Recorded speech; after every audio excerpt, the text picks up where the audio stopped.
Hello friends, last class में हम लोगों ने वैल्यू ऑफ सप्लाई देखा। Yes sir, value of supply समझ में आया। यस सर, लेकिन आपने जाते जाते हम लोग को कहा कि आप हमें आज रूल नहीं पढ़ाएंगे, रूल हम लोग नेक्स्ट सेक्शन में देखेंगे। तो आज क्या आप हमें रूल पढ़ाने वाले हैं?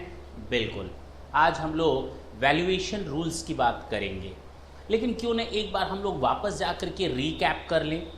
हो सकता है रीकैप करने से हमें वो भूली बिसरी बातें याद आने लगें जो आज हम भूल चुके हैं। बेटर ये होता है कि जब हम आपको ये सेशन दे चुके होते हैं तो नेक्स्ट सेशन में बैठने के पहले आप लास्ट सेशन की चीज़ों को एक बार अगर रिवीजन करके बैठें तो आपको ज़्यादा बेनिफिट मिलेगा। चलें, फिलहाल अगर आपने नहीं किया, I will be there. Section 15 मैंने बताया था, सप्लाई वैल्यूएशन की बात अगर करें तो the value of supply of goods और services shall be the transaction value. बात खत्म कर दी थी मैंने सेक्शन 15 सब सेक्शन 1 में, बस इतना ही बताया। दैट इज द, उसके बाद मैंने कहा ये ट्रांजैक्शन वैल्यू क्या होता है। That is the number 1 price, price actually paid or payable for goods and services. हाँ, price actually paid or payable for the supply where the recipient and suppliers are not related and the price is the sole consideration for supply। yes sir, आपने यही बताया था section 15(1), हम लोग को याद आ गया। सेक्शन 15(2) मैंने कहा था कि transaction value shall include, transaction value में ये चीज़ें इंक्लूड होंगी। जो वैल्यू आएगी that is the transaction value. First and final, यहाँ फर्स्ट ऑफ ऑल हमारे दिमाग में ये चीज़ स्ट्राइक करनी चाहिए कि जो हमारे और आपके बीच में ट्रांजैक्शन हो रहा है that is the full and final, and on that transaction value, and on that transaction value we are needed to pay the amount of tax means GST. लेकिन इस ट्रांजैक्शन वैल्यू में कुछ चीजें और इंक्लूड करो। That transaction value shall include कौन कौन सी sir? अगर सप्लाई रिसिपिएंट ऑफ सप्लायर ने, रिसिपिएंट ऑफ गुड्स ने या रिसिपिएंट ऑफ सर्विसेज ने, जो रिसिपिएंट है जो उस गुड्स को लेगा, जो सर्विस को यूज़ करेगा, वो रिसिपिएंट अगर हमें कोई free of cost material supply कर देता है, रिड्यूस्ड वैल्यू पर सामान सप्लाई कर देता है, देन रिड्यूस्ड अमाउंट यानी कि जो बेनिफिट वो हमको दे रहा है उसको जोड़ो। याद आ गया? Yes sir. अगर कोई मेरा ऑब्लिगेशन है जो रिसिपिएंट पे कर रहा है, सर याद आ गया, आप आगे बढ़िए। डिस्काउंट की बात की थी और उसको हमने सेक्शन 15(3) में ले गए थे। रॉयल्टी एंड लाइसेंस फीस की बात की थी, कमीशन और इंसिडेंटल एक्सपेंसेस की बात की थी जी सर, और टैक्सेस एंड ड्यूटीज़ की बात की थी, सब्सिडीज़ की बात की थी। ये सारी चीज़ें भी हमारे पार्ट होते हैं किसके? ट्रांजैक्शन वैल्यू के। बिना इसके ट्रांजैक्शन वैल्यू कैलकुलेट नहीं हो सकता। और सेक्शन 15(3) चूंकि डिस्काउंट के बारे में बताता था, मैंने कहा अगर ये हमारी नॉर्मल प्रैक्टिस में और सप्लाई के समय या सप्लाई के पहले ही अगर डिटरमाइंड करके बता दिया जाए तो that shall not be form part of the transaction value. अच्छा, लास्ट जाते जाते मैंने सेक्शन 15 सब सेक्शन 4 कहा कि अगर किसी भी तरीके से ट्रांजैक्शन वैल्यू पर रिलाय ना किया जा सके, क्यों? क्योंकि दोनों supplier and recipient related person है। Price is not the sole consideration. अच्छा, और जो पैसा दिया जा रहा है या लिया जा रहा है that is not in fully money or partly in money and partly in kind. ठीक है सर। तीसरा, there is a reason to doubt the truth or accuracy of the transaction value declared by the supplier. अगर हम दोनों के बीच में जो transaction value determine हुई है उसकी ट्रूथ और एक्यूरेसी के बारे में डाउट है, और अगर ट्रूथ और उसकी एक्यूरेसी के बारे में डाउट है तो हम ट्रांजैक्शन वैल्यू को कैसे फुल एंड फाइनल मान लेंगे? नहीं मान सकते। तो सर हम जाएंगे तो जाएंगे कहाँ? तो हम इन चीज़ों के लिए जाएंगे रूल्स पे। Business transactions undertaken by a pure agent, money changer, insurer, air travel agent and distributor or selling of lottery, वहाँ पर भी हमें कहाँ जाना पड़ेगा सर? इसके लिए हमें जाना पड़ेगा रूल्स में। और रूल 8 में जब हम लोग आज नहीं देखेंगे रूल 8, मैं फिर से बोल रहा हूँ रूल 8 वो हम लोग नेक्स्ट क्लास में देखेंगे, नेक्स्ट सेशन में देखेंगे, जिसमें हम लोग प्योर एजेंट और मनी चेंजर के बारे में बात करेंगे, क्योंकि इन्हीं दोनों से रिलेटेड रूल्स अभी तक फाइनल हुए हैं। तो उनको हम लोग नेक्स्ट सेशन में देखेंगे। हार्डली 10 to 15 या 20 मिनट्स लगेंगे। नेक्स्ट सेशन में देने का पर्पज़ ये है कि आपकी चीज़ें जैसे आज मैंने रिवीजन की, नेक्स्ट क्लास में रिवीजन करेंगे। All these things will be set in your mind. जी सर। तो such other supplies as may be notified by the government to be valued as per the rules. Rules क्या है जरा देखें तो यहाँ पर मैंने दिया हुआ है रूल्स की पूरी डेफिनेशन, मीन्स रूल्स का पूरा हेडिंग दिया हुआ है ढंग से देखेंगे। जीएसटी वैल्यूएशन रूल्स 2016 और जीएसटी वैल्यूएशन के बाद एक ब्रैकेट बना है, determination of the value of supply of goods and services, determination of the value of supply of goods and services. अच्छा जी, तो रूल कितने हैं सर? सर रूल जो बने हैं ना, रूल नंबर 1 2, आपने अभी 8 नाम लिए, रूल नंबर 8, तो इसका मतलब ये तो पक्का है 8 तक है और यही 8 तक है।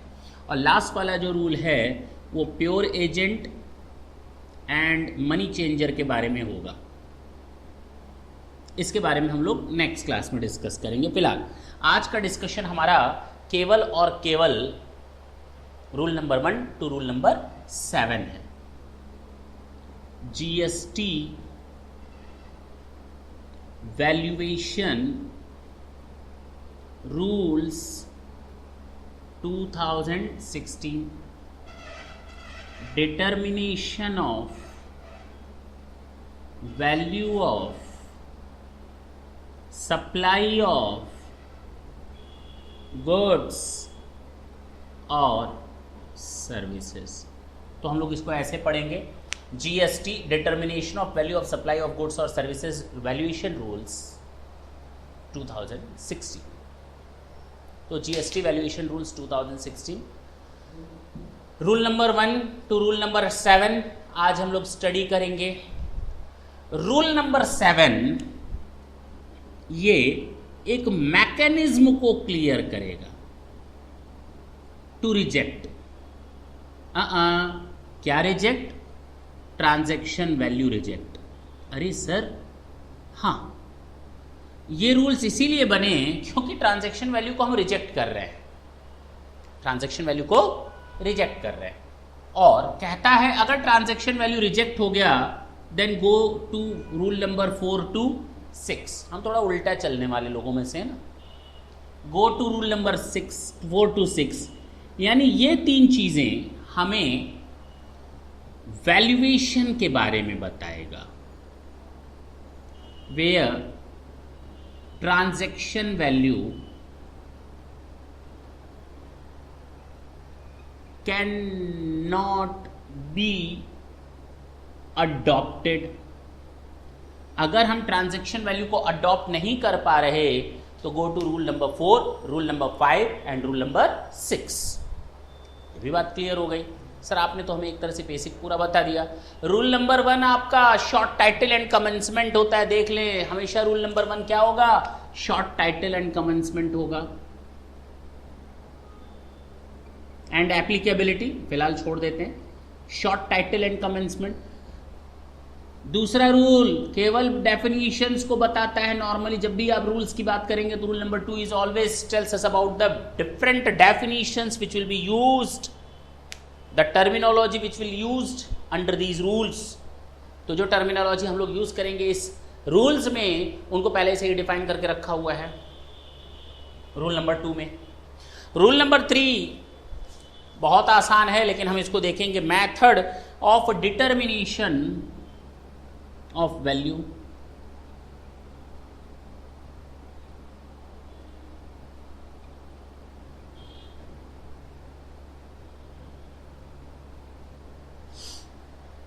बस इतने रूल्स पढ़ने हैं और सबसे इंपॉर्टेंट जानते हैं केवल रूल नंबर 3 है, जिसका कोई मतलब एक कह सकते हैं इम्पॉर्टेंट है और इतना टफ भी नहीं है, और बाकी रूल्स तो खटखट करते हो जाएंगे। कंपेरेबल मेथड है, कॉम्प्यूटेड वैल्यू है, देखा जाएगा। रेजिड्यूअल मेथड है 6 में, देखा जाएगा। ये रूल नंबर 4, 5, 6 क्या है वो बात की बात है। पहले तो हम स्टार्ट करेंगे आज rule number 1 short title and commencement. नहीं बताना हमें आपको रूल नंबर 1 क्या होता है, वो बता दिया।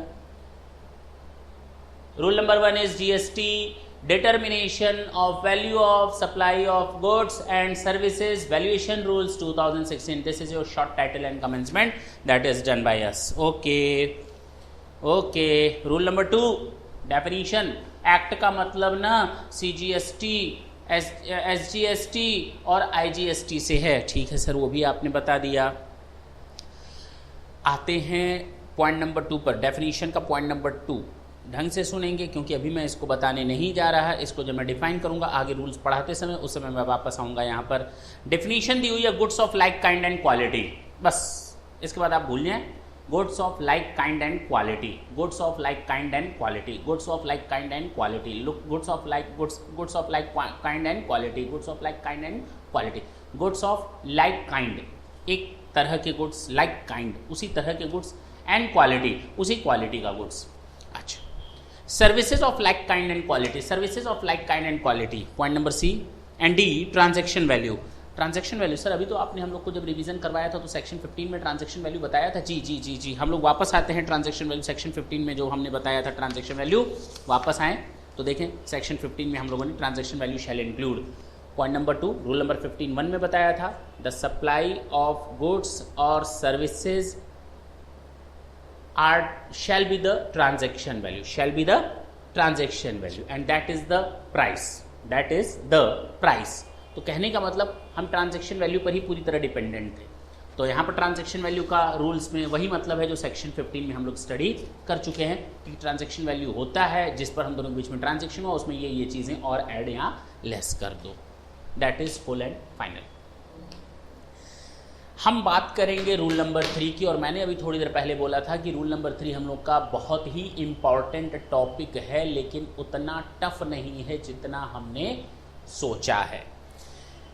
कहता है रूल नंबर 7 में जब तक कोई हमारा ट्रांजैक्शन वैल्यू का रिजेक्शन ना हो जाए, मैं फिर बोलता हूं, रूल नंबर 7 को किनारे कर लो।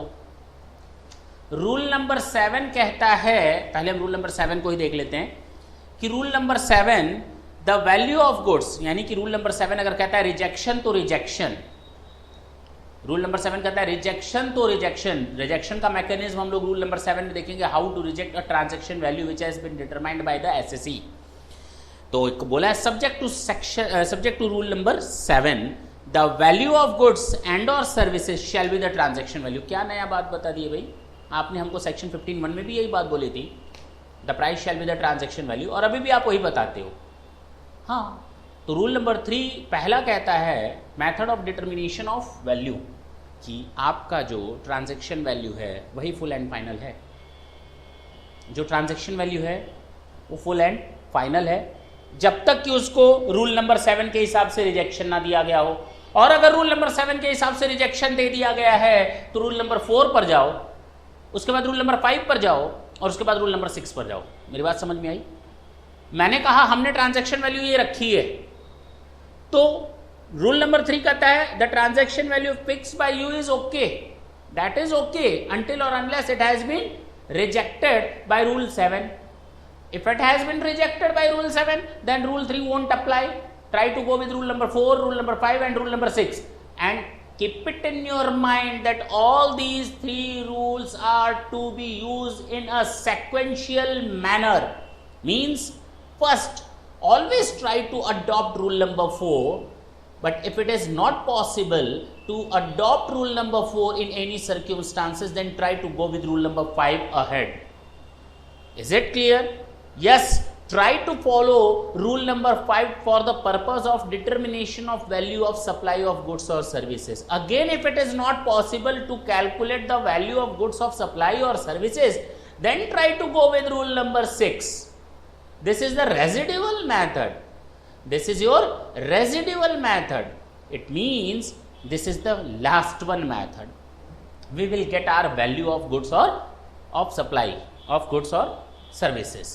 तो हम लोग इन 3 मेथड से ही पता कर लेंगे, लेकिन सबसे पहले रूल नंबर 3 कहता है कि अगर रूल नंबर 7 ने रिजेक्ट नहीं किया है, रूल नंबर 7 ने अगर रिजेक्ट नहीं किया है तो रूल नंबर 3 ही हमारा बोलता है transaction value is our value.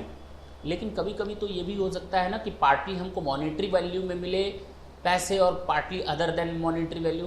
कहा गया transaction value must be in monetary terms, transaction value must be in monetary terms, transaction value must be in monetary terms. तो ट्रांजैक्शन वैल्यू हमेशा मॉनेटरी टर्म्स में होना चाहिए। अच्छा सर, यानी अगर मॉनेटरी टर्म्स में नहीं है तो कोई दिक्कत नहीं, आप उसको मॉनेटरी टर्म्स में कैलकुलेट कर लो ना। हाँ भाई, यानी मॉनिटरी टर्म्स में होना चाहिए। कभी कभी ये भी तो हो सकता है कि जो ट्रांजैक्शन वैल्यू होता है उसका कुछ हिस्सा टैक्सेबल पोर्शन हो और उसका कुछ हिस्सा नॉन टैक्सेबल पोर्शन हो। अरे सर आप कैसी बात करते हैं, एक ही चीज में दो टैक्सेबल और नॉन टैक्सेबल। अगर कोई सप्लाई ऑफ गुड्स और सर्विसेज जो हमने ली हैं उसका कुछ हिस्सा टैक्सेबल पोर्शन है और कुछ हिस्सा नॉन टैक्सेबल पोर्शन है, तो कहा गया ये जो टैक्सेबल पोर्शन होगा ना, that is our transaction value. इस पूरे वैल्यू को ट्रांजैक्शन वैल्यू मत मान लेना, क्योंकि इसमें नॉन टैक्सेबल पोर्शन भी शामिल है। Try to calculate only the taxable portion of the complete value of goods और सर्विसेज। Is it clear? जी सर, ये भी बात समझ में आई। आपने अभी तक बोला कि अगर रूल नंबर 7 ने रिजेक्ट नहीं किया है तो रूल नंबर 3 कहता है transaction value is full and final. बिल्कुल सही है, और ट्रांजैक्शन वैल्यू हमेशा मॉनिटरी टर्म्स में होगा। और तो और अगर ट्रांजैक्शन वैल्यू का कुछ हिस्सा टैक्सेबल पोर्शन और कुछ हिस्सा नॉन टैक्सेबल पोर्शन है तो हम केवल टैक्सेबल पोर्शन को पिक करके उस पर टैक्स लगाने की कोशिश करेंगे, नॉन टैक्सेबल पोर्शन को तो हटा देना।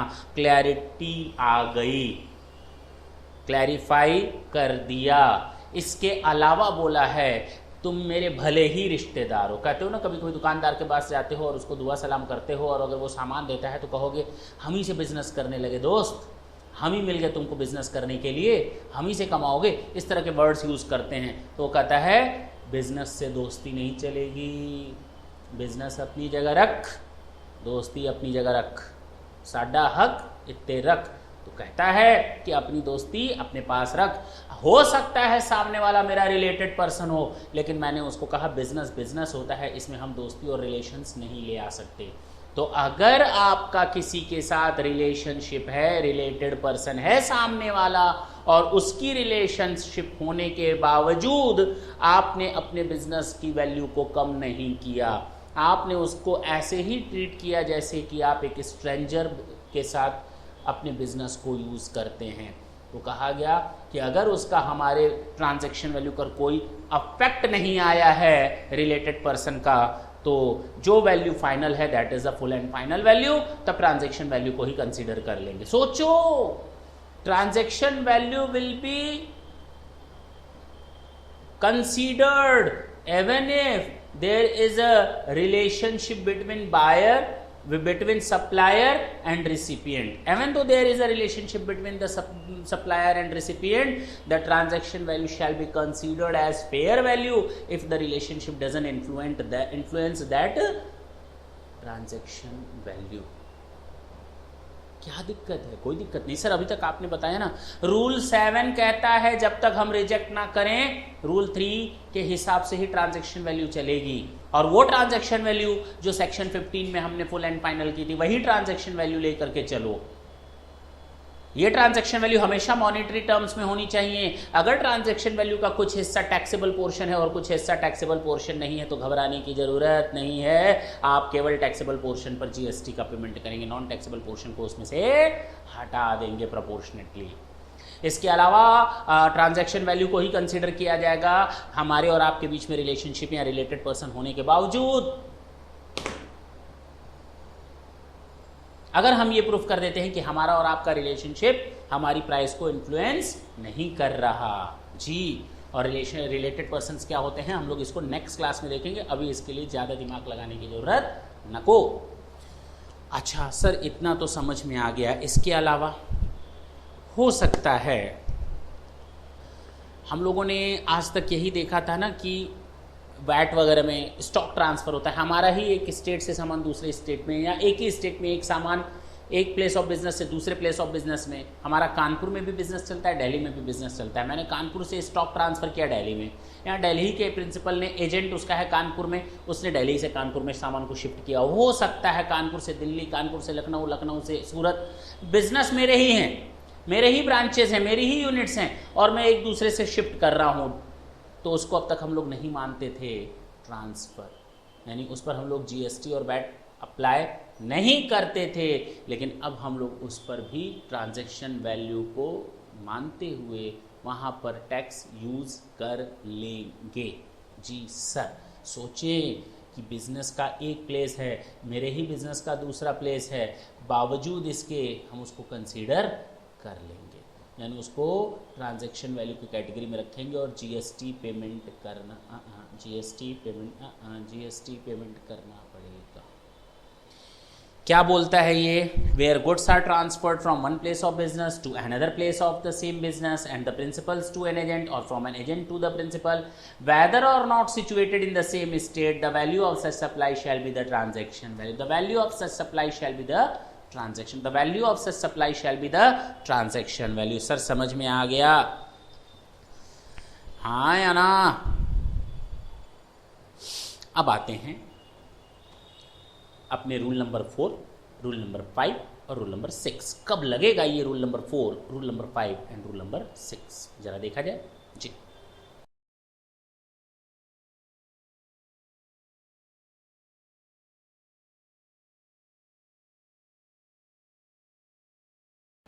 तो अब कैसे डिटरमाइन करेंगे रूल नंबर 4 से